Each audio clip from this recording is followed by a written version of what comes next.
Welcome to the Nerdist Podcast number 797. Katie Levine, who is on the Nerdist Community Corkboard. We got a couple really cool things here today. Sean Patton, who is one of my favorite comedians and one of my favorite people in the whole world, is doing a Great Lakes tour with his girlfriend, Caitlin Cook, who is also just so fucking awesome. And she does musical comedy. And it's going on right now, but they were just in Grand Rapids. Then they're going to Cincinnati, Dayton, Columbus, Cleveland. If you follow Sean on Twitter, it's at Mr. Sean Patton to find out more info. That's Scene, S-E-A-N. Yes, he spells it Scene like that. Sean. Yep. And then also the organization that helped save Scout when she lived on the streets. Yeah. It's this organization called Downtown Dog Rescue, and they're really great. They work in LA, and they have something called the Shelter Intervention Program, where they work at the South LA shelter, and they help keep dogs out of the shelter. So people come in and they're like, my dog has some health issue and they can't afford to pay for it, so they think the best thing to do is surrender their dog. That's the most humane thing to do because they don't know what else to do. So these people help keep those dogs out of the shelter. They help homeless people take care of their dogs, which was the case for Scout. And so they are having a big fundraiser for it right now. So if you go to GoFundMe.com/SIP 3rd anniversary or just downtowndogrescue.org, you can donate and help them out because they do a lot of good in LA. That is very nice, Katie Levine. Thank you so much for the Nerdist Community Corkboard. You can submit to events@nerdist.com. If you want to submit your Corkboard event, please do. Share it with us. We try to get through as many as we can. This episode is Sam Rockwell, who is fucking rad. He's been on my wish list for this podcast since the very beginning. He was great. Oh, he was everything I thought he would be. Our friend Allie Gertz, who works on At Midnight, who's a great comedian and a songwriter, she had a Sam Rockwell themed party. Really? And so she's a big fan of Sam, so I was like, hey, you should come sit. And so she was there. She didn't actually talk on the podcast, but she just sat and watched, and they took a picture afterwards, and he was really nice. Yeah, Sam was really great. He's exactly what you hope. He was like, he's just a good hangout guy. He's just so cool. Yeah, so cool. He's promoting Mr. Right. It's in theaters this Friday, April 8th. You will want to hang out with Sam Rockwell after this podcast. Mm-hmm. Here's Nerdist Podcast number 797 with Mr. Sam Rockwell. Katie, fire the thing. Now entering Nerdist.com.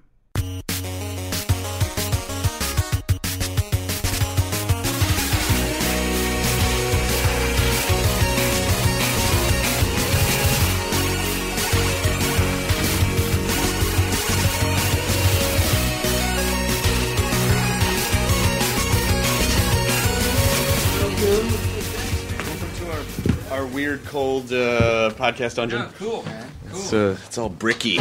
I like it. We're moving to a fancier space right now. This is great. This is the deal, man. This feels like a lot of really bad Hollywood things happened here over the last 100 years. A lot of gross things probably happened. Yeah, like Desi and Lucy. That's our At Midnight stage is the original I Love Lucy stage. They said, yeah, right. So cool. I think my dressing room might have been hers. So I don't, I listen sometimes late at night when we're there working late. I'm listening for the whispers of. Oh, that's me. That's you, Allie Gertz. How you doing, man? Good, man. Very good to see you officially. Nice to see you. Thanks for having me. Oh my God, I'm so happy to have you on. No, it's great, man. I'm here to. This is my dad was. Sorry, I'll turn this off. No, that's all right. If this is your dad, you got to answer my your dad. My dad. Yeah, he's good. Okay. He's good. Everything's fine. I think he's okay. Do you ever get that? We'll see. We'll see if he's all right. We'll see. Well, that's that weird, I don't know what it is, but I you sort of get that thing when do you talk to your dad a lot? I talk to my dad, I'd say probably once a week, once every 2 weeks. Yeah. Like it's just there's that weird thing every once in a while when when an elder relative calls, it's like a parent, you're like, is everything okay? Like you always just immediately go, okay, what is everything? Is everything cool? Oh, good. All right. And then you can breathe. Fine. You're mad at a commercial. All right, good. Well, that's fine. We can deal with that. That's fine. We can totally deal with that. Yeah. How you been? What's going on? I've been a fan. Good. We've never met, but hey, man. It sucks that we've never met, but I've been such a fan of yours for so many years. Dude, thank you so much. Thanks a lot. I'm so happy to be on the show. I'm very I'm excited to talk about stuff. What do you want to talk about? This is your time. I'm like a therapist. Whatever you want to talk about. I could use some therapy. All right, good. Sam, when was the last time you felt whole? When was the last time you felt whole? It's been a while. been a while. You grew up in San Francisco, is that correct? I grew up in San Francisco and New York, a little bit of both. Yeah. Did you go back and forth when you were a kid? Was that how it worked? Did you? I did. I kind of. I went. My parents separated when I was 5, so I would go visit my mother in the summer, and then I'd go back to San Francisco, go to school, and then in the summer I'd go, and that's how kind of I got into acting and stuff. Was your background mainly theater, or was there any comedy stuff? There was improvisational training, so to speak, because my mother was in an improv troupe called Joan Crawford's Children, and That's then awesome. Yeah, so that was fun. So I got a little bit of improv training as a kid, but then I went to like a high school performing arts. But it was sort of like the San Francisco version, kind of low-budget version. Right. It was really 500 of the students, and about the whole school was about 2,500 of them were performing arts. And Aisha Tyler. Oh, you know Aisha. And Margaret Cho was Awesome. was in it, and we were all in class together. That's And, fantastic. San Francisco. Your mom must, because San Francisco has an amazing comedy scene. Oh yeah, totally. And it sounds like your mom might have been there, like right in the Robin Williams years. My mom went to state there, and that's how she met my father, and then she moved to New York, and she got into improv in New York, but there was that whole scene, the other cafe and all that stuff. And Margaret, Aisha, and I were in an improv group called Batwing Lubricant. Oh my God. Yeah. That's so fantastic. that was pretty, in high school. Were you guys performing around the city or just mainly in school? We were performing, like the other cafe was as fancy as it got for us. I think mostly high school. I think that was really nerve-wracking. I remember that was like the big time. That was like Carnegie Hall for us, But yeah, and there was a girl named Jerry Lawler, and she was amazing. And there was a bunch of great people, But Margaret and Aisha, went on to do fun stuff. Because that was all, I'm guessing that was probably late 80s, maybe? Yeah, it was like 87 I graduated, so that's a while ago. That's kind of when that whole sort of alternative comedy movement, for lack of a better word, started springing up around San Francisco. Are you a stand-up? Yeah. That's great. That's cool. Yeah. And where did you were in L.A.? Yeah, I was in L.A., which was really the worst. And I started in L.A., the first time I started dicking around with it was early 90s. Yeah. And then I didn't start full time until 98. But in the early 90s, there was this transplant group from San Francisco of like the Patton Oswalts and Margaret and Blaine Capatch and David Cross and Odenkirk and all these people came down. Yeah. And kind of infiltrated and really kind of helped launch the LA alternative comedy scene, which was the worst place to learn comedy for everyone else, because it's so like everything's so inside and it's anti-comedy and they weren't real jokes. It was just like, it was great, but it was not. You can't go to like Minnesota and pull that shit off. So it was not a great place to learn, but I loved being in it. Bill Hicks was still around back then, right? He was. I just got somebody sent me a thing about, he did a bit on Cops a long time ago. I don't know if you remember that bit. If I saw it, I might remember it. I mean, it was really funny. He was really one of the godfathers of that kind of voice. And when you see the shit he was doing in the 80s when everyone else was doing like, hey, men and women, we're so different, and Bill Hicks was basically telling audiences that they were stupid. Yeah. And doing this really, I mean, he was incredible. Did you ever see him live? I never did. I'd love to have seen him or Kinnison, but I guess that was. But you were did you see Bill Burr and some of those guys? Well, Burr was more of a Boston comic, which was a whole separate sect of comedians, the Giraldos and the Burrs of the world, and Boston kind of bred. LA San Francisco bred this more kind of like laid back, I don't give a fuck, I don't even have to tell jokes.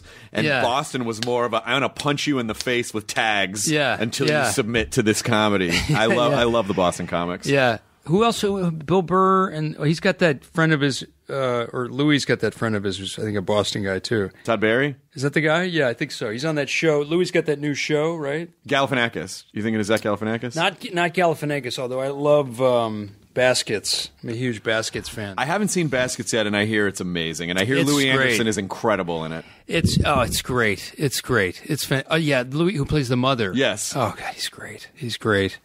But Yeah, I'm a huge Baskets fan. I love Zach Galifianakis. I think he's amazing. Have you guys worked together on anything? No, well, we did G-Force together. I mean, we didn't do it. We didn't do it together, but yeah, we went to. I remember seeing him at the premiere. I was a voice for G-Force. He was in it with Will Arnett. Yeah, that's a fucking hell of a cast. I think Galaxy Quest still, and I'm sure people must still bug you about it. Oh, hey, yeah, it holds up as still one of the best comedies of all time. Thanks, man. I think it's. Thanks for saying that. I mean, you're not alone. A lot of people love that movie. It's a great movie. And they were going to do a sequel on Amazon, and we were ready to sign up for it. And Alan Rickman passed away, right. and then Tim Allen wasn't available. He has a show, and everybody's schedule was all weird. We were going to do this sequel on Amazon. It was going to shoot right now. Holy shit! Yeah, we were ready. Come on, Tim Allen. I know, right? Don't get comfortable because you're on a sitcom. That schedule is 4 days a week, 10 to 4. Yeah, totally. And how do you fill that void, of Alan Rickman? I mean, that's a hard void to fill. I think that would be the most difficult thing to get around because he really was. I mean, everyone really brought something amazing to that cast, and even Justin, who was fucking Justin Long, incredible. Yeah, he was great. I mean, but he's a good buddy of mine, yeah. But getting around the Rickman thing, I think would be But I still think, that movie was really important too because Tim Allen that really broke him out of the I'm the Tool Time guy, yeah, and put him in actually this is a really cool thing that he's in. Yeah, well, he did that Santa Claus movie, and that showed that he had kind of Michael Keaton, Bill Murray chops, and then Galaxy Quest was great for him. I think. Yeah, it'd be fun. How much was Fleegman improvised? Fleegman was a little bit, improvised, but everybody. I mean, Tony Shalhoub and Missy Pyle and all these people. Rainn Wilson was also in there. Rainn Wilson. I mean, everybody. We had it's so many. Patrick Breen, and it was a great cast. Enrico he came up with that whole language for the aliens, the way that they talked, and everybody just followed suit. But yeah, we did some improv. I mean, it was such an eclectic cast. Daryl and Sigourney Weaver. Yeah. It was something, man. It was really something. It was fun. Could you tell when you were shooting it? I think this is extra funny. This might be really good. Yeah, I was turning my nose up at it for a second. I was turning it down. I turned it down. I auditioned for it. How could you? No, I know it's really stupid. I'd done the Green Mile, and I was like, I want to be a serious actor. I'd be like Sean Penn or something. And then I auditioned for it. Somebody just talked me into going in, and I read. And I think Paul Rudd, I think a bunch of people read. And then I don't think I got it. And then it came back to me, but I was already signed up to do a lead in an independent film opposite Marissa Tomei. And I really wanted to do this movie, and it was a lead. And it was. So then when it came, and I was being really weird about it. And then somebody knocked sense into me, and I talked to Dean Pariseau, and I was like, I guess I was afraid to play because he's essentially an idiot, right? And so I was afraid to do that kind of tomfoolery, but then I knew Green Mile was coming out around the same time, and that would be a nice contrast. So I went up and just decided to do it. I think I was inspired by Michael Keaton in Night Shift. Oh, one of the best. I think then I realized, oh yeah, okay, this has got.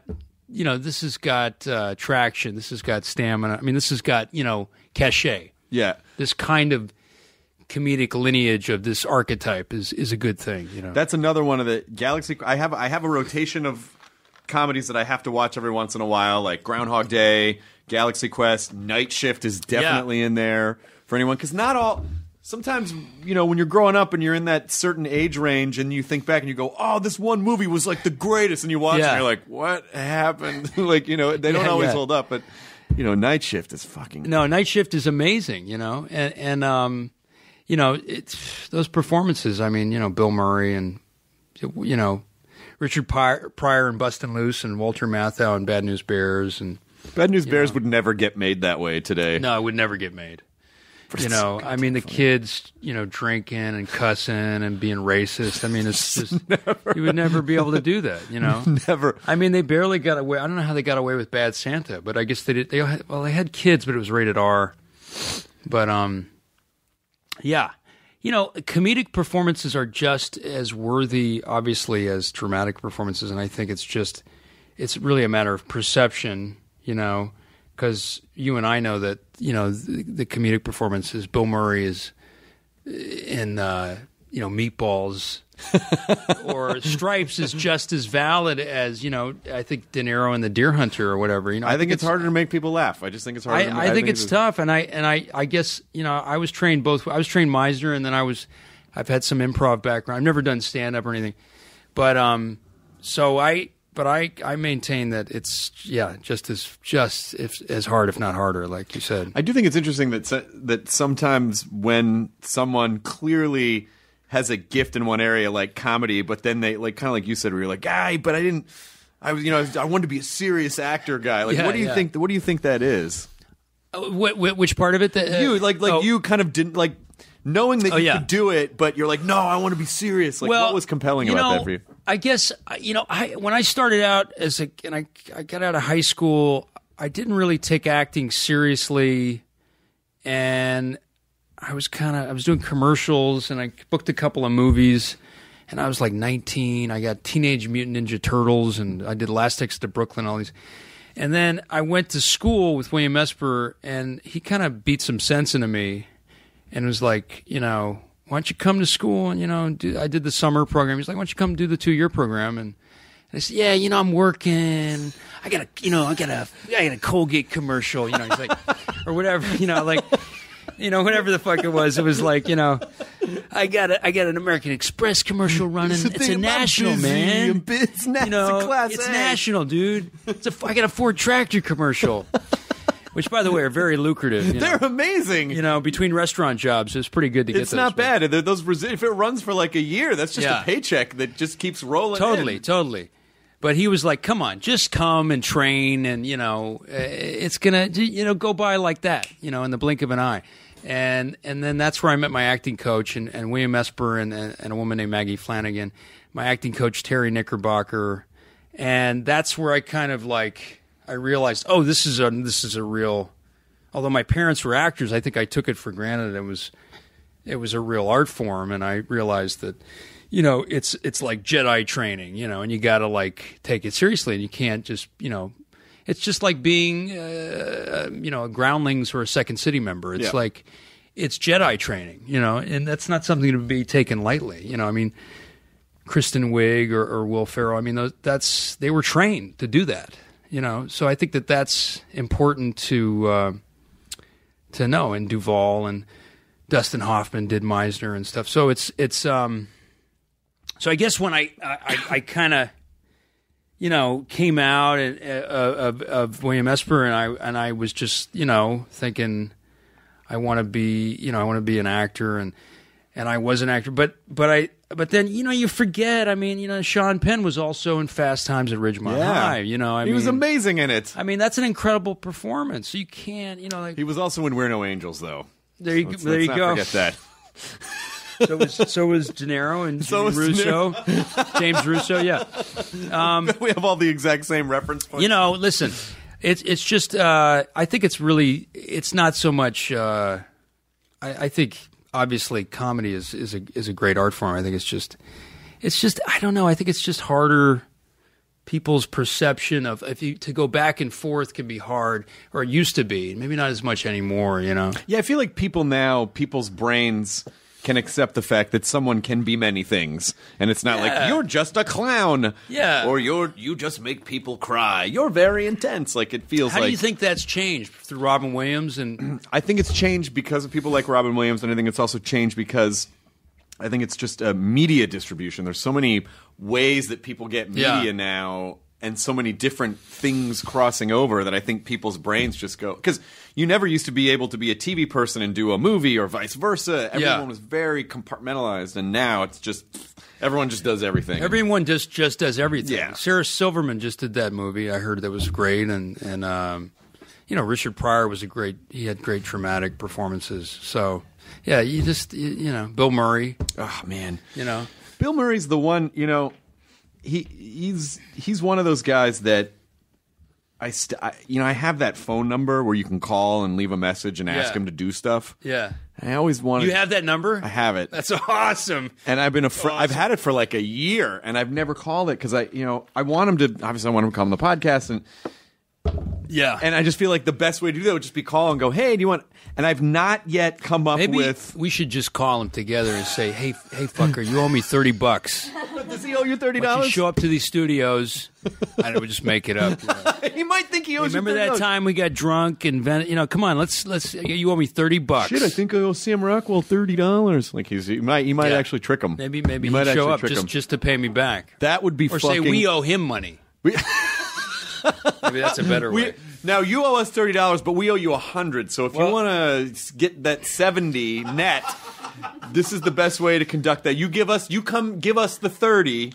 You can't send it because you have to give us the $30. You have to come in person. Yeah, as long as we're as confident as we can be about the rule structure, he might buy into it as a thing. You tell him it was that OTB thing. sorry, man. You got to do it. You got to do it. Yeah, I've never. Which they don't even have anymore. I haven't really worked up the right. Way to say who I am, why I'm calling, why he's not going to get murdered, and that it'll be okay. Like I don't know how to convey all that in a minute to where I'm not leaving that message that Favreau leaves on Swingers with that. Oh, I got to call back. Oh yeah, totally. That would be the message too. Yeah. Oh, sorry, I got cut off. But I forgot to give you my number. What I meant was, no, totally. Then it's over. Well, is it Mitch Glazer's the guy who he's his writer? Mitch Glazer. I don't think I know Mitch. Mitch is his writer. He was on when we did Charlie's Angels. Mitch was his guy and wrote for him, and they're best friends. And so sometimes they would try to get to Bill Murray through Mitch, and I got to meet him. In fact, oh God, I was doing a scene where I got to shoot Drew Barrymore, and I was twirling the gun. I was being all cool and being like a cowboy, and all of a sudden Bill Murray came in, and I started dropping the gun, and I was a complete asshole. I was just like, I got really nervous, and then I met him, and he was cool. And then his Mitch Glazer rewrote some of the scenes, and because that thing had 17 writers, right? And only one of them was a woman, and it's a movie about three women, right? Of course, but it's probably one more than the original Charlie's Angels had. Yeah, probably. Yeah, exactly. But so Mitch kind of saved our ass. He saved my ass because I had a lot of bad exposition, and then finally he came in and kind of made it funny, and I could say funny shit. Oh, that's good. Yeah, because I don't. I mean, this is just all hearsay, but from what I've read on the internet, Bill, it seemed like that was not his dream job once he got on set. No, but he was willing to play, and in fact, we had a scene together that was cut, but he left a voicemail that I wish I could have saved, and it was on the hotel about the scene and about how we need to rewrite the scene, and it was one of those voicemails you just want to save, and of course I couldn't save it, but I listened to it like a million times. Do you have people that you think of as like, oh, that's kind of the ideal career to have? Like, are there sort of mentors that don't necessarily know their mentors? I have I have kind of an eclectic, as I'm sure you do, idols. I mean, everywhere from Muhammad Ali to Robert De Niro and Gene Hackman and Chris Walken. And you're wearing a Christopher Walken shirt. I am, now. and I know Chris, and I've worked with him. And have you worn that shirt in front of him? I have actually. Yeah, actually, Colin Farrell and I wore it at the premiere of Seven Psychopaths just to fuck with him, and I think he loved it. We were making a real statement, yeah. We worship Chris, and we were, we love Chris, so we were. Does he understand it? Does he understand that's the kind of Walken worship, or does he just think, what is this? This is all crazy. Like, does he understand it? That's a good question. I think he does. He's very lucid. He's not as weird as people I think he is. I think that's a way to disarm, or rather keep people away. I think he's very normal, and he's very, very quick. He sees everything, So I'm sure he's aware, but I think he doesn't necessarily want to talk about acting. He just wants to just be whatever. Just, look at stupid pictures or, that Colin and I would show him on the internet, like horrible things. That's amazing that you guys just got together and fucked around on the internet with Christopher Walken. We were in the desert with him killing time, with hot chocolate. So we were like, we'd fuck around with him, and he's just like a kid, He likes to laugh. He's great. What do you do when you? I imagine at this point you're probably able to kind of mash the fandom down because you've got some experience. Sometimes, yeah. Sometimes it is a weird thing. I mean, Walken's definitely the closest I've ever, or the most time I've ever spent with somebody like that. I've worked with Gene Hackman and De Niro, and I've done readings with Pacino, but I've never spent as much time with an icon like that, like as much as Chris. And Chris and I have spent a lot of time together, and that is a weird thing. You got to sort of compartmentalize your hero worship, and then you're just like two dudes. It is very strange. I'm sure you've experienced that. It's like I have experienced it many times, and I'm usually good at pushing it down, and I can feel the adrenaline kind of rising. I can feel it rising like I'm a thermometer in a pledge drive. Yeah. And I just feel the red coming up to the goal. And totally. That's totally what it's like. And I have to try to but I did learn a trick. I did teach myself a trick. Yeah. And the trick was when you get all stressed out, it's because you're overwhelmed, I think, by the infinite possibilities of what could happen, what could go wrong, what am I I don't want to fuck this up. This is just one perfect moment. And so I do this thing where, and I guess some might call this mindfulness, but I'm not really. I don't know much about meditation, but I stop and I start I smell whatever's in the air. I acknowledge what that is. I look at things and I go, okay, well, that's good. I basically force myself to be present to try to scoop that out of the way. And sometimes it works. That's really hard. It's very hard when... It's a very hard thing to do, yeah. You're standing right next to, Tom Hanks or someone. But some of those... You interviewed Tom Hanks. Yeah, a couple times. He's very cool. He's rad because he acknowledges in a non-arrogant way that he is Tom Hanks. Yeah. It's all going to be okay. He wants you to feel comfortable. Yeah, yeah. He's very like when we went the first time we went there, he was like, "Do you want something to drink? Can I get you?" Like he wasn't. Yeah. There was no. He's so cool. He was so cool. He's so cool. Him and like George Clooney should teach a class on how to be a movie star. Like, and Drew Barrymore. They should teach that class. Like they make you feel so comfortable. Yeah. And other people, I think just sort of they don't. The shields go. The shields go up, and it's more like, oh, you're very aware of who you are, and totally get near that, and yeah. Clooney, I've met him a couple of times, and he's just a guy. He's just a guy. And he's very good at Keaton was that way too. Was he? Yes. Oh, that's nice to hear. I'd love to meet him. He's my God, you guys! He's awesome. There's no way you're not going to work together at some point. Such a badass. Yeah. There's no way. The freaky thing about guys like that, or even the first time I got to meet Pee Wee Herman, Paul. That's awesome. Was that you're just having a conversation, and all of a sudden they'll do something or say something that you click into as a mannerism from an iconic thing that they've done. Yeah. And then you're like with Michael Keaton, it was he was talking about something. He was just like, like he did that side glance that he does, and I'm like, like That's awesome. And with Paul, it was he just did a thing, and then everyone in the room just that's great. That's locked great. up. That's awesome. How do you get past it? I don't know. I don't know. That's a good question. I think for years I couldn't get past it. I got very nervous around people, and it was very, I think it took years. And then finally I was just like, all right, fuck it. I mean, I might not watch somebody's movies, right before working with them, but everybody's eventually so cool, and at the end of the day, we're all just, we're all neurotic and we're all trying to be good, we all think we suck and we're trying to, you know what I mean? So it's like, everybody's like that. That's the thing you realize is that everybody's just like, hey, am I any good? Do I suck? So it's like everybody has that quality.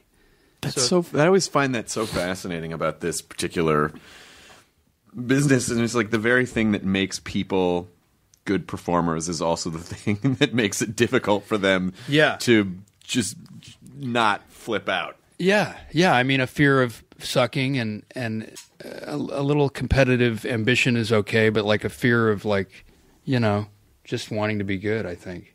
But Tom Hanks is one of the greats, man. He's just fucking so cool. We were doing the Green Mile. He was doing. They let him off early to go put his hands in the cement on Hollywood Boulevard, and then he could have left and went home. He came back and did off camera for people. It was just what a fucking showboat. What a showboat! Damn. What does he think he is? Okay, yes. What are you, a saint?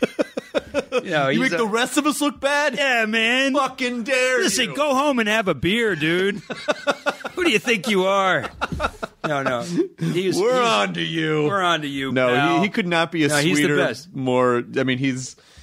And How about him and Captain Phillips? Did he? I don't think he actually even got a nomination for that. I don't know if he did or not. I don't think he did. Yeah, that was the last time we talked to him. He was incredible in that. He was great. He was fucking robbed. He was amazing in that. He's great, and he has the ability.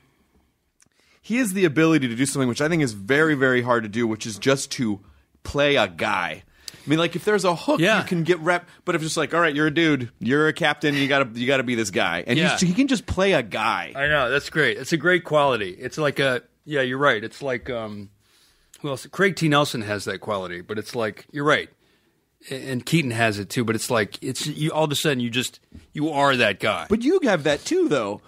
Sometimes I feel I can do that. Maybe you do have that. Just like you can just like an Iron Man 2. Like you. I mean, that guy's a dicky guy. He was a dicky guy, but he's still a guy. Like sure. Yeah, what is that? I don't know what that's like. I guess that's just conversational reality, I guess that's what it is. I don't know what the hell that is. But Hanks really has it in spades, Yeah, he doesn't feel... He could be anything. He could be working class. He could be aristocratic, That's also another quality that I admire, people who can do different classes, different, like... Don Cheadle can do that, He can play a drug dealer, or he can play a maitre, the host at the Hotel Rwanda. That part, an amazing performance. Or a superhero. He does it all. I love that stuff. He's great. Yeah. Miles Davis. I don't know. You're a guy that I feel like I don't know that. You've managed to have a very nice career without really doing a lot of pressy stuff, where it's like there's not a lot about you personally in the world, I feel like, which is a pretty tremendous feat. I guess I feel like there's more than I would like to be out there, but I guess you're right. I mean, people know a little bit about I have a little sort of bohemian background in my childhood, but like theatrical stuff because my parents were actors, But yeah, I guess I've managed to be a little private, hopefully.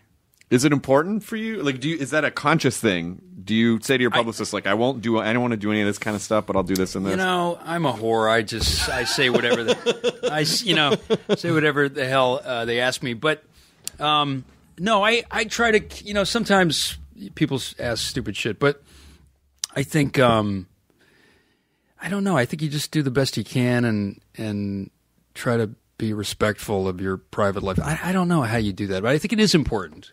I think that people... Daniel Day-Lewis, like he seems like a fun hang. I don't know. Seems like a real fun hang. Just like right in the middle of filming. You don't know because we've never really seen him on a chat show. That's true. So maybe he is, I guess you could probably like go get a drink with Mr. Lincoln, but I don't know if you could actually. Exactly. If you were like, hey, Dan, I don't know who you're talking to at the moment. All right, okay, I get it. What happens there? I don't know. What is this contraption that we're about to get into? Is an automobile? You have to explain everything like Lincoln was frozen in a fucking... Shave the beard, dude. What this beard? What are you talking about? It's highly irregular. Yeah, dude. I mean, But, you can't argue with the performances. Like, whatever he's doing works. It certainly does. I just wonder if it's worth it maybe he's a happy guy. I don't know anything about him. But I just wonder... do you ever think to yourself, like, would I want to be that genius of a performer if it meant I had to sacrifice a part of a significant chunk of my happiness or my life? You know, that's a good question. I've been miserable plenty of times, but it's kind of a nice misery. I think there's a good misery there because you're working hard. But yeah, I don't want to anything. I think the only thing I would say though is that nothing that is going to be permanent. You know, like I don't mind temporary pain. Right. I think that director of The Reverend said that. He said, you know, they were cold and some of the crew quit, but it was temporary. Right. Know? So that's okay. I think but if it's permanent, I have a couple of permanent scars from working, but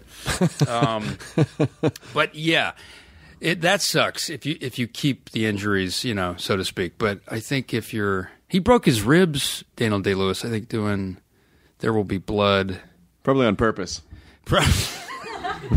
Probably on purpose. Yeah. What's he trying to prove? They weren't even shooting at the time. He was just hitting himself in the sternum with a wrench. F him in Tom Hanks. Yeah. How fucking dare they think they are? I don't. I'm sick of it. But you know what? Yeah, maybe I'm out of here. Maybe we're the only ones brave enough to say it. Yeah. How about that? Yeah. DDL. Oh, yeah, I know you listen to podcasts, Daniel Day-Lewis. Yeah. You fucking put the earbuds under your Lincoln hat. I know what you're really doing. Yeah, come on. There. I know you watch The Simpsons. What's the matter? I know Ralph Wiggum is your favorite character, Daniel Day-Lewis. Yeah, come on. Come on. You know why? Because Ralph Wiggum was great in the Washington play that they did in the episode of Where Valentine's Day. This is getting very granular now, Sam Rockwell. I apologize. You keep it Letterman cold in here, man. This is fucking. Do you mean my personality? Yeah. No. Oh, okay. No, not that at all. kind of Letterman cold. No. Did you ever do Letterman? I did. That's what I was saying. It's very cold when you do Letterman. This is not by design. It's not by design. The problem is this room is old and full of ghosts. I imagine there's just a lot of death in here. There's a little bit of maybe I'll steal that blanket if you don't mind. Please put the blanket on. I get a stiff hand. Oh, that feels pretty good actually. This is really cozy. I mean, nice. If you think I'm not going to get a picture of you. Oh yeah, you got to get a picture of this. Just all bundled up. Have you had Justin Long on this show? Yeah, has Justin done the podcast? Justin did At Midnight. I don't think he's done the podcast He's yet. a great mimic. You know that, right? That I didn't know. Oh, yeah, he's a really good mimic. All right. He's great. You got to see his, God rest his soul, Philip Seymour Hoffman and Mark Wahlberg in Boogie Nights. He does both characters. Both characters? Yeah, it's all right, fabulous. We got to. He does a great Matt Dillon, which he's done on talk shows. And he does the Ted Levine and Silence of the Lambs. He's great. Ted Levine. Yeah, he's really good. You gotta get Justin to do some impressions. So Ted Levine's an interesting case because here's a guy who's clearly a brilliant actor. Yeah. Does a role that is so iconic. I know. That even to this day, 25 years later, people are still like, should I put the lotion in the bed? You know, yeah, I know, I get it. I was a fucking Buffalo. You know, we worked with him, me and my friend David Roosevelt. We did a movie called Single Shot, and he was on the set, and we showed him the Lego Lotion in the Basket musical, and he loved it. He did. He loved it. We said we were scared happy to do it. We were like, I don't know, should we show Ted this thing? He says, look at this. We Googled the Lego musical, put the lotion in the basket. Amazing. He loved it. He was laughing his ass off. I'm glad he has a good sense of humor. I mean, he was on a series for a long time, too. He works all the time. He works all the time. He's a monk and everything. But he's great. It is He's a great that one actor. kind of it is that one thing of, Yeah. What do you think is better to have a bunch of like medium roles or like one incredible thing that people always talk about? I don't know. He has a great career. I mean, we got him on the set and we told him we're going to do this West Virginia accent, and he was like, "Oh yeah, I can do that." And we were like, "Really?" And he just did it. And then we had to flip a calf. And I couldn't flip the fucking calf. I was like, I think I flipped it once, and that was it. But then he flipped it like a couple of times because he really lives on a farm and he knows how to do that, Oh my God! Yeah, it was tough. Yeah, country's tough. Do you ever want to? Are you an urban guy, or would you want to just live out in the country someday? I'm definitely an urban guy. I just played a cowboy, and I had to learn how to lasso and stuff. But I've done a couple of westerns. Horses are unpredictable. You gotta be. They are. They're not cars. Yeah. I think we can establish horses are definitely not cars. They were at some time. They're not cars. If you're Daniel Day-Lewis playing Lincoln, a horse is a car. Exactly. Now, horses are not cars. Horses are not cars anymore. They are not cars. No.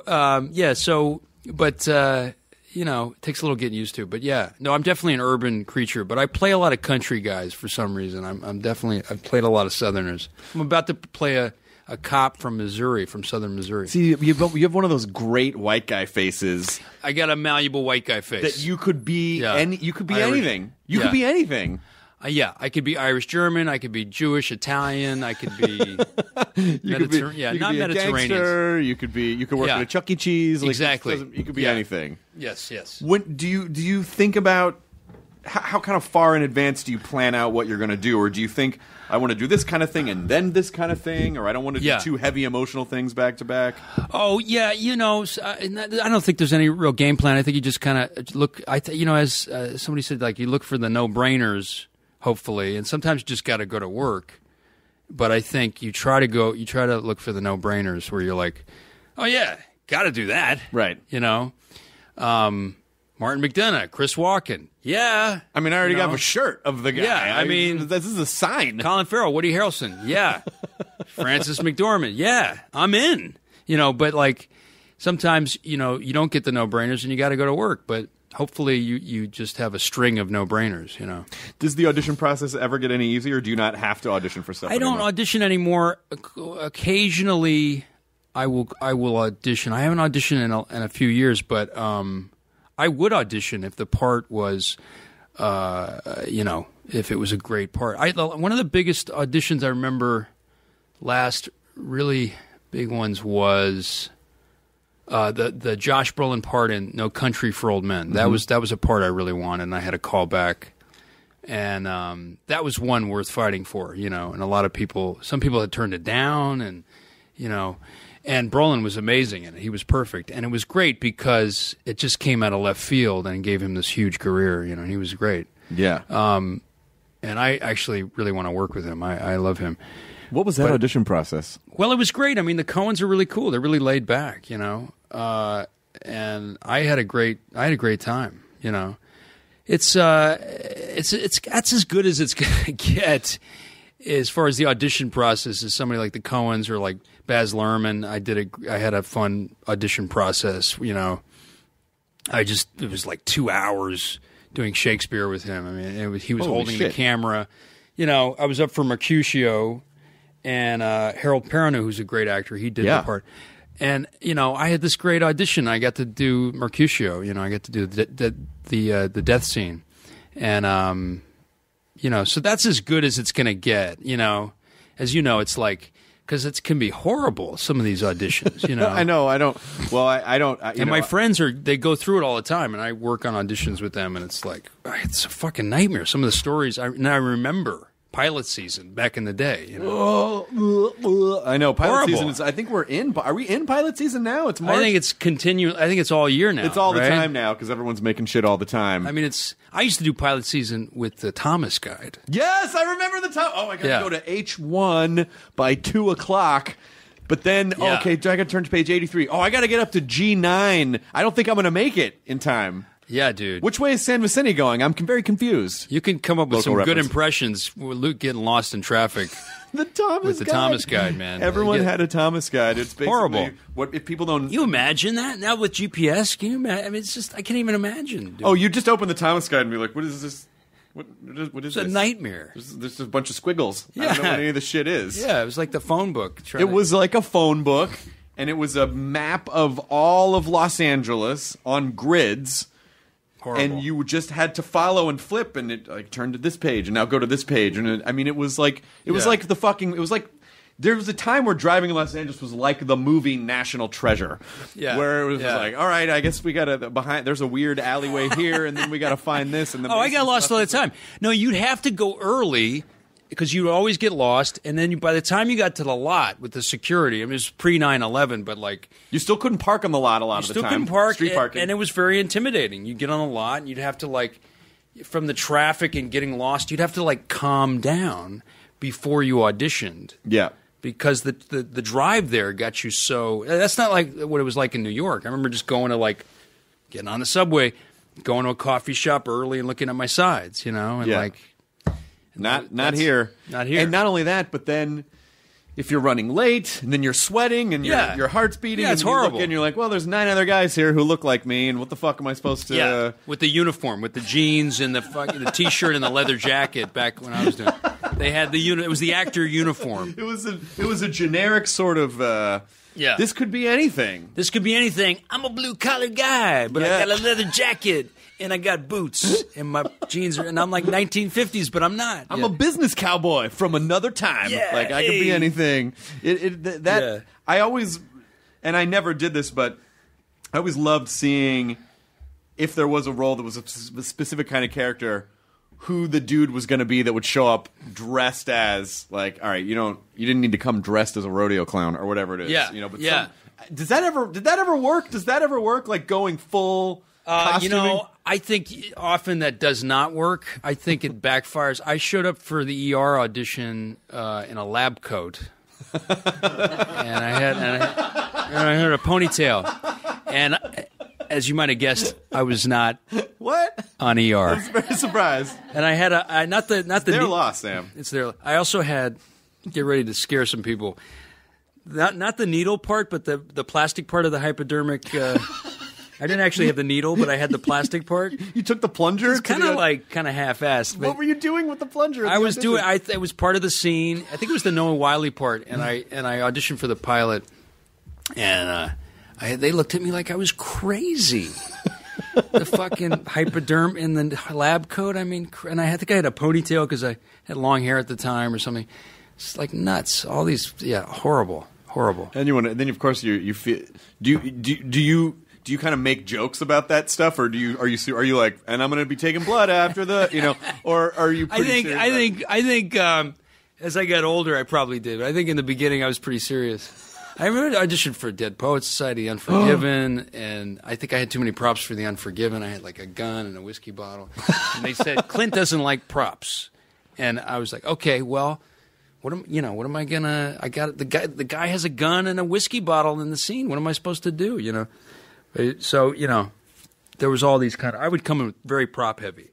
And that's amazing. I probably still do. I just like the idea of a young Sam Rockwell, like, running around the streets of New York with a carpet-full prop bag of just full of stuff, of whatever. Doctor, no problem. What am I, a subway conductor? Here's the hat. Like, just like whatever it is. You're like, like a carpet bag.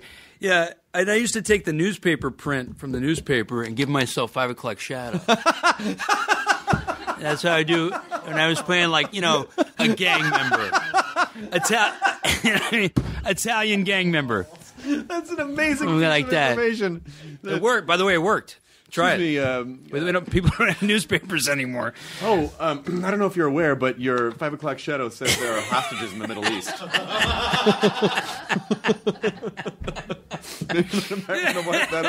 There's a Nancy comic on your cheek. That's funny. What was it that eventually kind of made you relax and stop doing that? Never. I'll never relax. But I started eventually getting jobs and just saying goodbye to the restaurant jobs, and then finally I don't know. I don't think you ever relax. It's funny. The OJ movie is on. I see Cuba Gooding sometimes, and I tell him how great he is. I love that. I love what they're doing on it, And I remember I was delivering burritos when when he was fleeing in the Bronco, because I went up to some girl's house, and, is delivering and there were burritos 2 girls. Euphemism? Yeah, and they were like, yeah, no, but they said, I said, "You're here. I'm here to give you your burrito," and they were like, "Come in, OJ's fleeing. You got to see it. It's on the TV. It's in the white Bronco." And I was like, "Your burrito's $12.95." So, people, when they say, "Where were you when OJ was fleeing?" That's where I was. I was delivering delivering burritos. That's my last real. Who delivers job. Burritos? Exactly. Yeah, right. You fall on the bicycle in the rain, and it's horrible. Cab doors open. This is in New York. This is in New York. You were riding a bike in New York. Yeah. in the early 90s. I was, and when it rains, the roads get slick and cab doors open, and you get hit. It's horrible. All the poop from the alleys just starts swooping down into the streets. Just that top layer of human filth. It's actually yes, exactly. But it's actually wasn't a bad job. Probably be more dangerous now. I feel like traffic has got it's gotten nuts when you're to ride a bike in New York. I think riding a bike in most cities is, especially here, I've had friends who would try it in LA for a while and then get run off the road by a bus. And like, oh yeah, you're not supposed. The roads are bad. Not good. Not good. It's rough, man. It's rough. People don't have a lot of sympathy for people on bicycles. They should though. It's environmentally, cool. Well, but I have to text while I'm driving, Sam. There are very important things that I need to... Exactly. There are memes that I have to share with people. I can't wait till I get somewhere to do that. And look both ways. No. What do you think? Who do you think you are? Driving is really the pastime. It's not... We're in mobile offices now. Yeah, exactly. Driving, if you hit a couple of people, they'll maybe be okay. Probably be okay. No, I can't believe... I am so terrified... especially like a friend of mine got a Tesla, and I've been in Teslas before, but the screen is just like it's so interactive. How is that safe? The Tesla. What do you mean? Oh, the screen, the panel, the entire console. It's like a spaceship. Yeah, it's like a spaceship, and so it's basically like a large tablet in the middle between the seats. And it's like you can get news, and it's a map, and it's just like everything. Yeah, too much, man. There's just too much. Too much. Let's just either perfect driverless cars or have something totally in a car that just kind of shuts down the electronics, so we're not tempted. And pedestrians are really second-class citizens in LA. I mean, I really hate pedestrians. If you're walking around, you're like a leper. If you're walking, you're not supposed to walk anywhere in Los Angeles. You're not. It's a weird thing to do. Walking. What do you? What's that person? What's that person's fucking deal? Why can't he just get in a car and create more traffic? Yeah. It's been worse here lately for some reason. There's construction everywhere. It's really rough getting around the city. Yeah. I'm glad I'm not late for auditions all the time. I just go to like 2 or 3 places. And that's all I have to do. That's all you need to do. Yeah, you got to avoid all the rush hour times. It's hard. Do you live out here? Did we discuss this? Do you live out here? I live out here part time with my girlfriend Leslie Bibb. And I've met her before. She's met really Leslie. Funny. She's really funny. I met her at the Chelsea Lately one time. Oh, you did? We were both doing the show. She's really funny. Yeah. Yeah, Leslie's super funny. Yeah. She's great. She's working. She's doing great, and gonna do something with our old buddy Rob Corddry. Nice. So. We live here part time, and then we a place in New York, and we have a dog. Do you take the dog back and forth? You take the dog, but it's fancy. That's really nice. It's fancy. You got like a rehab place that's very fancy.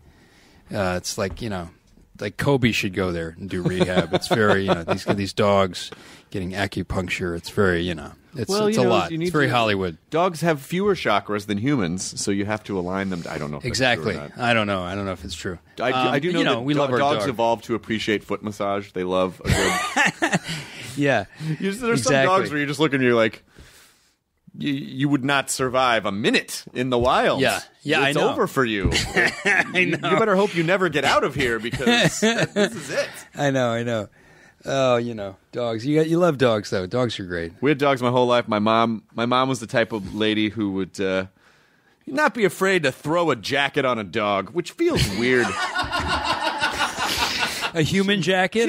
Jacket on a dog. That's awesome. A human jacket modded as to fit a dog. Once you love a dog, there's really no limit to what you let him in the bed, and then you're like, what the hell is this dog doing in my bed? I get that. I don't understand. Animals are made with fur. Like, they don't need a fucking bomber jacket. No, they don't need a bomber jacket. They don't need. They don't. They don't need. They don't need a bomber jacket. Little booties. Yeah. It's just not appropriate. A Beyonce jacket. Yeah. A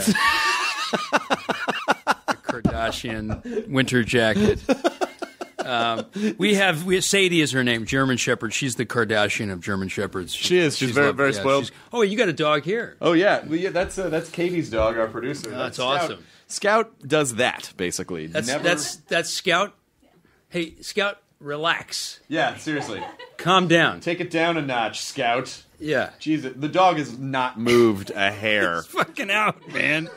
In a coma, this dog. This is the chillest dog in the world. I honestly could care less what we're doing here. It's just out. I would several times a day I would hold a mirror under that dog's nose and be like, I didn't make sure everything's okay. Yeah, totally. Our dog's been doing these old like grandma snoring now. It's like all mouth snore. Like, what's going on, Sadie? It's just like getting older and just doing, deviated septum. Maybe a lot of coke. Dog doing a lot of coke. Yeah, maybe that's what it is. We got her an 8-ball. Said, come on, hurry up. You got one of those Kong toys and just put Coke in it. It was like, the dog loves to sniff out the Kong toy. Let's step it up. Let's go. I got shit to do. Let's walk around the block. Poopy. Is the dog basically your kid? Yeah, of course. Yeah. I mean, it's ridiculous, but it's a beautiful black and white German Shepherd. Looks like a husky. It's a beautiful dog. That's awesome. Yeah, so I think very well trained. I read something where you're like, I don't think the kid thing is for me, and I was always on that train, but then I'm getting married, and my fiance is like, I want to have kids, and I'm like, okay, and I'm weirdly okay with it now. And now you're cool with it. Now, but we haven't yet because we're not married yet. Of course, we're going to express our physical love on our wedding night before the eyes of the Lord. So I just want to make sure everyone knows that that's what we're. Oh, thank God! Thank God. Well, good for you. I mean, if it's for you and you want to, do it, man. I respect parents. I do too. But I always do think they seem a little loopy because you always get the same. They're tired. They're exhausted. They have not slept in years. They're like always sick. Always, because the kid's a petri dish of everything because they have no resistance. Yeah, it's. But That's what you have to look forward to. Well, they all say the same. They all say the same thing where they're like, I mean, I never thought I wanted kids, and then this is like the greatest thing in the world. Can you imagine loving something more than anything? And then I'm like, free time. I like sleep, but but I don't know. It's but I feel okay with it. I guess I don't know. Whatever our dynamic, it didn't. The warning signals didn't go up when she said it. I was like, yeah, okay, that's phenomenal. It is phenomenal. That's phenomenal. But I really never thought I was going to do it. Have fun. That sounded kind of sarcastic, Sam. Good for you. Well, that doesn't sound sincere either. Good for you. And what's amazing is that tone and seeing the face on your Christopher Walken T-shirt, which is sort of like, good for you. Have fun with those kids. You're going to be great. You're going to be great, Dad. I don't know if it's you or the shirt anymore, Sam. Who am I getting? Oh, I don't know what else to mention. It's funny when you have someone on a podcast and they've done so many things as you've done. People always go like, "How come you didn't talk about X?" And I'm like, I don't. What was I supposed to say? But Moon is a fucking phenomenal movie. Dude, thank you, Duncan man. Jones is the He's sweetest, awesome. most amazing. He's got Warcraft coming Warcraft's out. Coming it's out. going to be awesome. He's incredible. He's the best. What was some of the process for that movie? Which was so I loved it because I loved the. Oh God damn it! What is the Carradine movie? Yeah. Carradine. Was it Carradine? Bruce Dern. Bruce Dern. I'm sorry. Yes. I'm sorry. Not Soylent Green. We. He's got the last forest on the craft. Yeah, of course. No, we modeled it essentially after that film, and I'm spacing on the. Spacing. He's got the robots, and he's got the green. Oh God, what the hell? Silent runnings. Silent runnings. Yes. Yeah. We based it on. That's the basic. I just had a brain baby. No, dude. Welcome to my life. No, that's essentially the what we stole the concept from, but then we also modeled a lot of it. We took some stuff from Alien and Outland, but yeah, and then this weird clone thing. So we did that, and we stole a lot from. We took some. I think our learning curve. We watched a lot of the DVD extras from Dead Ringers. Jeremy Irons plays the twins, and he did it. That's the best I've seen that trick done. I think in as far as a lead in a feature film. It was done in an adaptation, but that was here and there. And although recently Tom Hardy did it really well in Legends, he's really good in that. Legend, he plays the gangster Craze. Yeah. But yeah, it's a tough trick. And I think I watched Midnight Cowboy. My acting coach Terry Knickerbocker told me to watch Midnight Cowboy. My friend Yul Vasquez and I we would switch parts. And Duncan would write down the ad libs, and we'd fuck around, and he'd read Clone 1, and then I'd read Clone 2, and then we'd switch clones and do it again. It was a real Mind F. Can I? What is the policy on that here? Oh, yeah, you can swear a lot. Okay. Yeah. It was a mind fuck. It was a mind fuck. It was very strange to do. You'd have to rehearse twice. But that's one of those movies where I feel like you really have to trust the director because it's such a specific thing that, and as an actor, you probably don't get a sense of how it's being shot or what it's going to look like. So we were very nervous until we did the first motion control shot, which is the camera that's used for that effect to get two of the same people in the shot, and we were very nervous. It was a low budget. So we were until we got the first effect. We were very nervous about it. You know. How about what was your experience on Hitchhiker's Guide? Oh man, that was great, man. That was awesome. Martin Friedman, Zoe, Mos Def. Yeah, that was a great experience. Those directors. I mean, I think they did a great job. I love doing that movie. I was hoping it would become a franchise, you know, but then I was hoping Galaxy Quest would become a franchise, like Ghostbusters or something. It almost did. Tim Allen. Yeah, Tim. No, but I loved Hitchhikers. I really thought that I'd get to play that character again. It just didn't do the business I think it needed to. Well, it's that book particularly is tricky because people are so. It's so much a part of their soul, like it's like that. Yeah. We were very faithful. We had British directors, but I don't know if America was that interested in it. I think it did pretty well overseas. Well, America's dumb. Let's just get that out. America's dumb, and they're wrong. Exactly. I loved it, and I thought you were a great people. Thanks, I thought you were fucking great. Thank you. We were very faithful. You know, the sequel, Zaphod's all over the sequel. So I don't know. What are you going to do? I don't know. I just want Tim Allen to agree to do it. Yeah. Hey, Tim. Just do Galaxy Quest. Have you had Tim Allen? Tim Allen on the show? What is that? What is that? It's Tim. Is that how he talks? That was old stand-up thing. He used to do that? That was his whole entire show and life and set was built around, hey, you know, guys go into the hardware store and you're like, wah, wah, wah, wah. You know, it was like he's being a monkey because guys were dumb monkeys. So what? He's so cool. Yeah. He is cool. He'd be cooler if he agreed to do Galaxy Quest 2. This is news breaking that you're telling me this, and I'm also a piece of my heart is shattered off like the Dark Crystal, knowing that was a thing that almost could have happened. We had some fun. We had some fun with Tim Allen. He was really funny. He was very fun to be on set with. He's a very funny guy. I mean, that whole everyone in that movie. Well, so Mr. Right comes out April 8th. Yes, that's right. That's why I'm here. April 8th, and yes, Anna Kendrick, and we have all these amazing people in it. I'm excited about it. You know, I get to, it's like Grosse Pointe Blank. Yes, that's what we're sort of aiming for. Mm-hmm. You know, and I get to kick some ass and stuff, and it's fun. You're an assassin. I'm an assassin, and it was really fun doing the fight stuff, and I think Anna had a great time with the fight stuff. It was fun. Yeah, and you got. Well, do you like playing assassons? Because you get to play. You get to do Confessions of a Dangerous Mind too. Sure. I like guns and I like physical. I like I'm sort of a would-be dancer, so I like physicality in expressing yourself, and I think fight scenes are great, really fun to choreograph. We had a great fight scene in Moon actually, where the two clones fought each other, so I got to do both sides. I got to kick my own ass, and.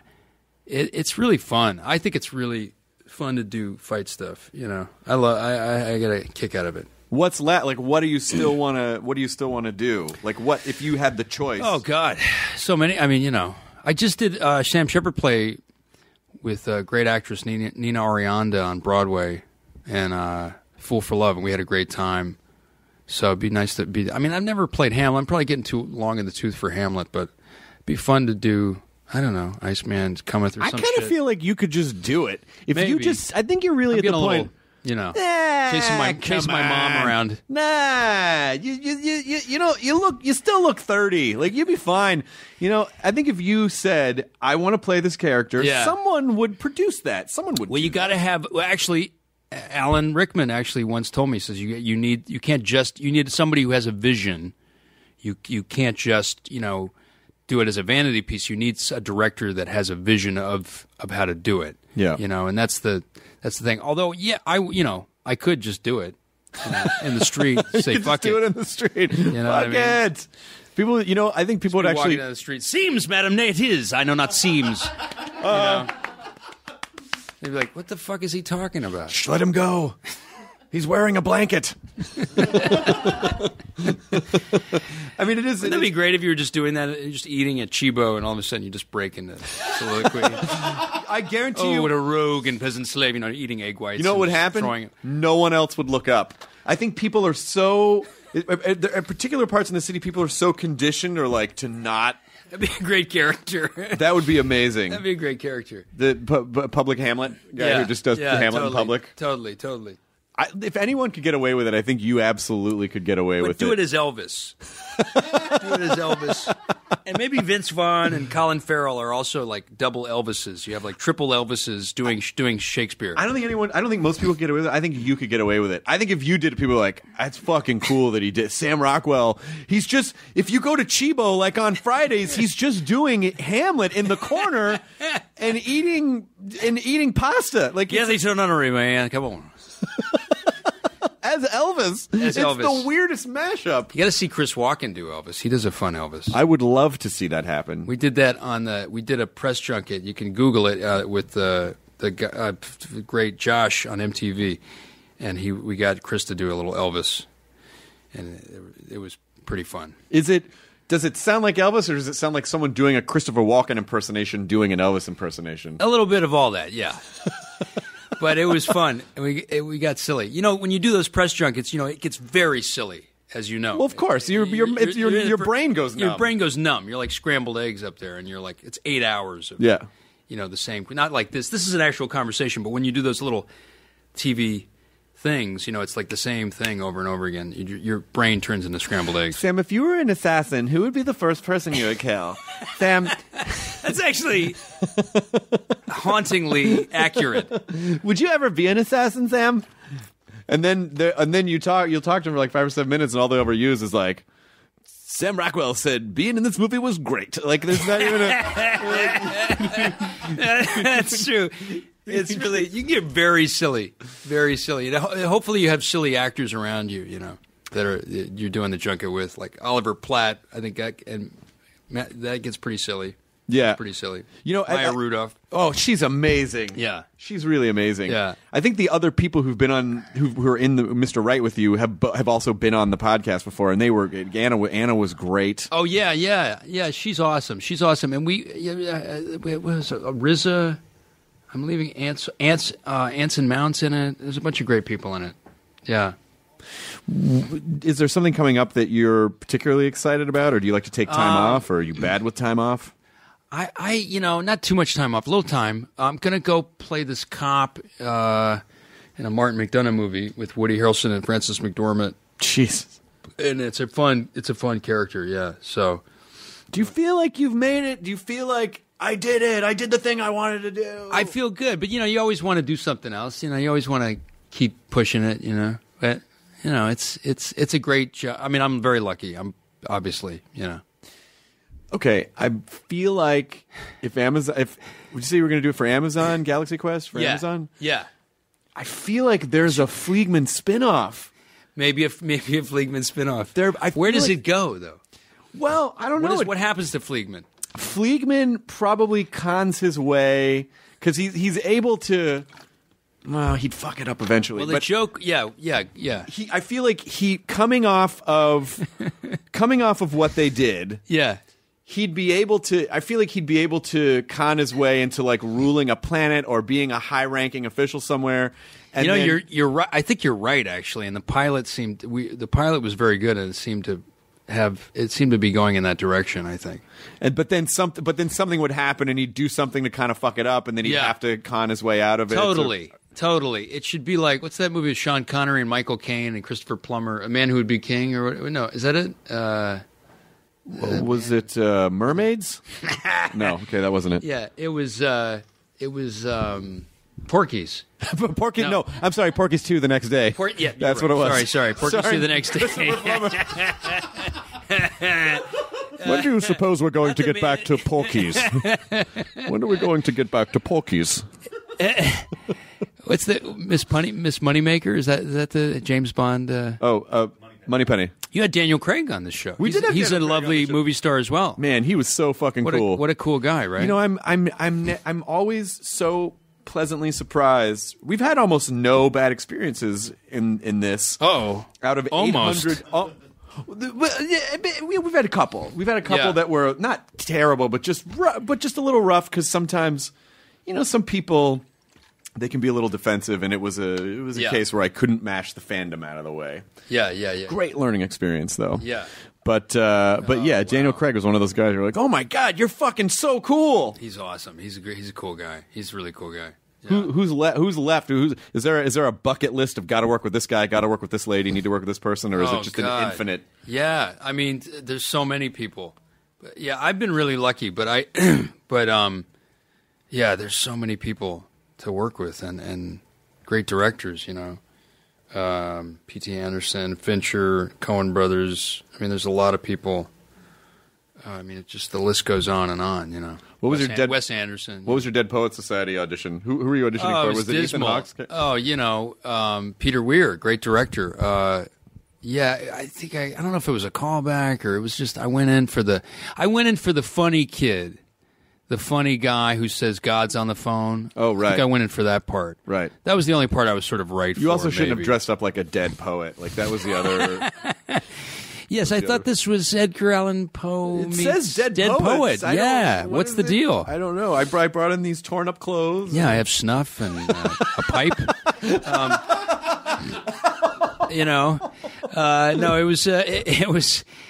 You don't like my handlebar mustache? No, it was like whatever. Those auditions are always so weird. But I think it was okay. I remember going in for Scent of a Woman and just basically looking at the casting director. I forgot, but she was very, very cool. Is it Francine Maisler? Who was it? It was some.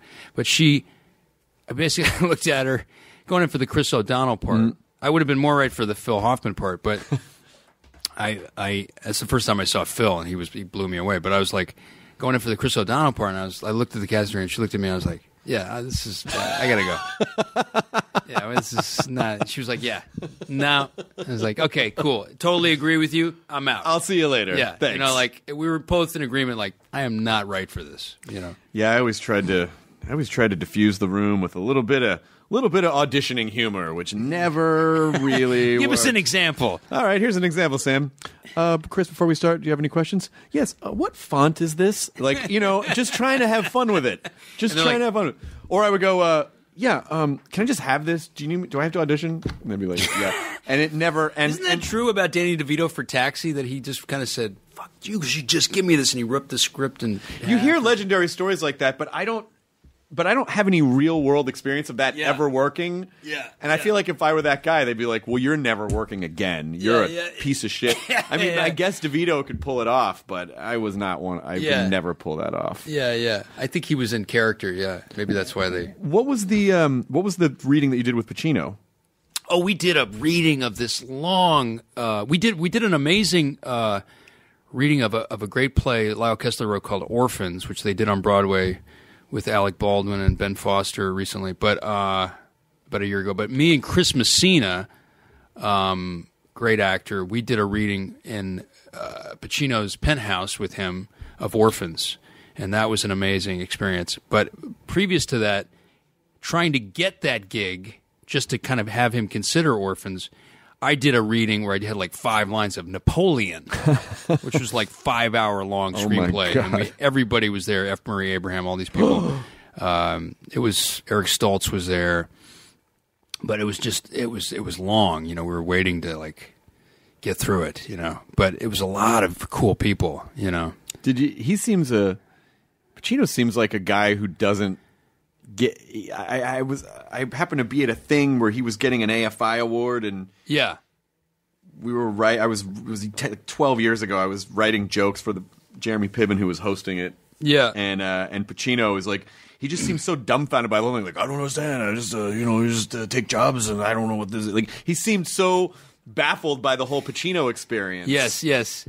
He's like a corporation, right? I mean, he's like Pacino's like it's almost like Elvis for actors. It's like he. I remember he showed us a thing of Scarface. There was this tribute. All these rap gangsters love Scarface, and there was this like documentary about it or something on the DVD.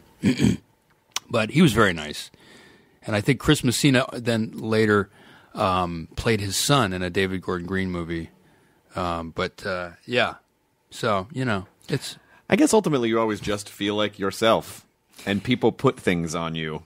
Yeah, right? I guess, I think that's what it is. I think it's just like, he's just this dude, and they have kind of put this thing on Pacino especially, But people must freak out over you sometimes, like especially if you go to Comic-Cons or you're out in public and people, oh my God, like how do you deal film people know who I am. I think film people, otherwise, sometimes, you get that thing like, hey, come here. I know Justin Long's got these guys, they've seen these frat guys. They're like, come here, I want to talk to you. It's like, come there, And they're like, tell me, what were you in? Yeah. That thing. But my girlfriend says you're on something, but I don't watch TV. What is it? Yeah, exactly. Should I take a picture with you? Well, probably not if you don't know. Movies. Yeah, movies what's your IMDb page? Yeah. Give me your IMDb page. What's your Wikipedia? What was you in? Well, no. And you start listening to stuff. Well, that's Matchstick Man. No. Come on, man. You're fucking with me. Do it. Yeah, but then people, I think, who are very much in the know about cinema, they know because I've done weird movies and they know. But and that's nice. That's fun. When people who actually bring up movies and they actually know your name and do you they have know a particular the movie. Favorite? Is there one that you felt super connected to? Well, Moon is and Confessions of a Dangerous Mind. Obviously, I love some movies that not a lot of people saw, like Joshua or Snow Angels. I'm really fond of. Or there's a movie that called The Winning Season that not a lot of people saw that I worked very hard on. Rooney Mara's in it and Emma Roberts, and I played a basketball coach and I did a lot of research, but nobody sees the movie, It's funny. Are you okay with that? Or do you feel like, well, I did what I was supposed to... No, I'm not okay with it. I want people to see it. Fuck that, man. But it happens. You kind of have to just go with it, and it's part of the process. And sometimes it makes you a better actor, and it pays off later. And, I have that knowledge about the little knowledge I have about basketball from that movie, and maybe that'll pay off later if I play Bobby Knight. I don't know. I thought you were about to say, if I play professional basketball, take a hard that would be good. That's why you get paid the big bucks. And starting point guard for the Washington Generals, Sam Rockwell. What? Oh, Is he shooting a movie? I am the worst basketball player of all. That's one thing I discovered. Although the ball handling, no pun intended. What? I got pretty good at that, actually. But, I think I would shoot, and I had a great guy, Sean Green, who ex-NBA player. I think he played for the Pacers, and I would shoot, and he'd just go like this. His face in his hands? Yeah. I'm doing good. That's good, right? That's good, right? Am I doing it? Doing it? Well, it's been great to have you. Hey, man. We've dominated a lot of your time, and you're such a you're exactly the Sam Rockwell I was hoping for. Hey, man. All right. Enjoy your burrito as delivered by former burrito delivery person, Sam Rockwell. Now leaving Nerdist.com. Enjoy your burrito.